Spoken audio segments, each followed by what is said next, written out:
Roaming Wellness Program. So one of the big things that came back was about nutrition. So when I like to think of nutrition, as we all know what good nutrition is, but let's keep it simple. And my top three things that I think about is hydration. So our body's primarily made up of 70 to 80% water. Number two is the amount of sugar that we're intaking each and every day. So if that's when somebody brings in treats to your break room and you're grazing out of just boredom or stressed, how does that make you feel? How does that affect your mood? Does it give you more energy or does that deplete you? And also just being aware of reading food labels to see how much sugar. It's very surprising. That's a nice exercise to do. And then number three is the mindfulness awareness piece.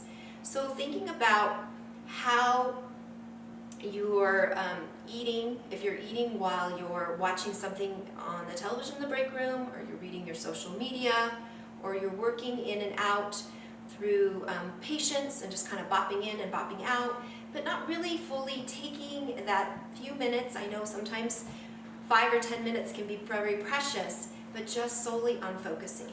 Because when we're properly chewing and breaking down, 20 to 30 bites per bite, that we're not overwhelming the digestive process. So today for this video, I'd like to focus on the hydration point. So what's the difference between dehydration and hydration? So some of the signs that your body is going to show you when you're dehydrated is you have muscle aches and fatigue. You might get headaches or have lack of clarity. You might mistaken being thirsty for hunger, so hugely important. You might experiencing, especially during like menstrual cycles and that sort of thing, more cramping, because that can help with that.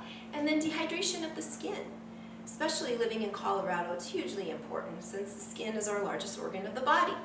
So a couple ways you could see if your body's dehydrated or hydrated is you can either pinch a little place on your abdomen or place on your hand where you just kind of pinch your fingers together, hold it for a few seconds, and then watch how the skin either goes back into or if it stays upright. So if it stays upright, it's a sign of dehydration. Also being aware of your urination color. We don't want that bright urine color. We want it to be more of like a translucent or more like a white light.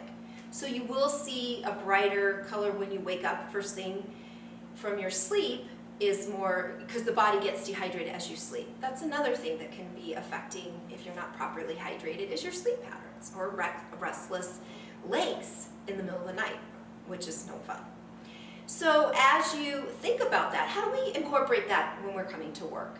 So I encourage you to get some sort of I'm sure you already have it, a fun water bottle that you like to put stickers on it, something that's measuring that, of the amount of intake that you take each and every day. So a good place to practice is work because that's where, things are going to come up during the day that you can't necessarily control, but you can see your amount of hydration that you're intaking.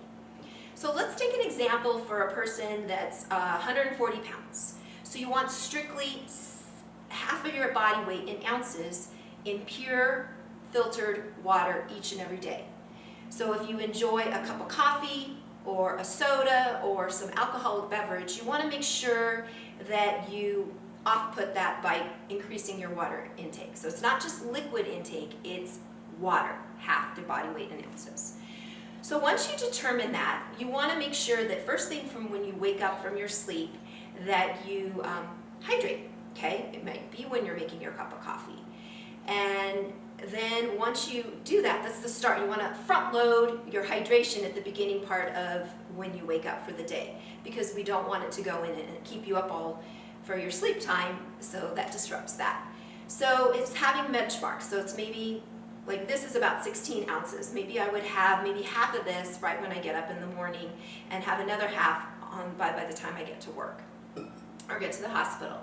And then maybe 2 hours into my shift, I'd have another couple, another water bottle or two, and really just stacking it up. And I also, behavioral change is about having accountability people around you in your work environment.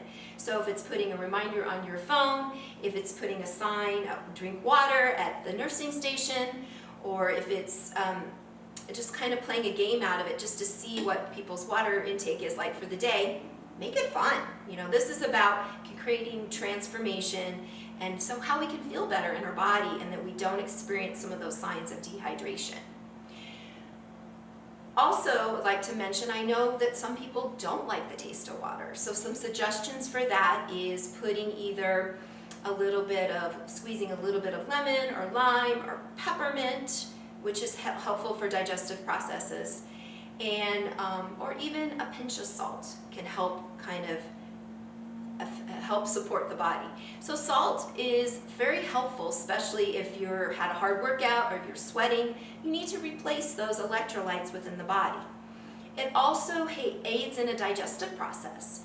So if you ever experiencing any bloating or gurgling or anything like that in your stomach, or acid reflux, stuff that comes back up, that means that you have low stomach acid. So salt can be kind of a neutralizer on that. So if you have any more questions or something comes up or an activity you'd like to do for your floor, please reach out to me or Jennifer. I'm Kim, so K Oliva, Oliva at progressivehealthcenter.org. Or if not, I'll see you around when we're rubbing your floors. Be well.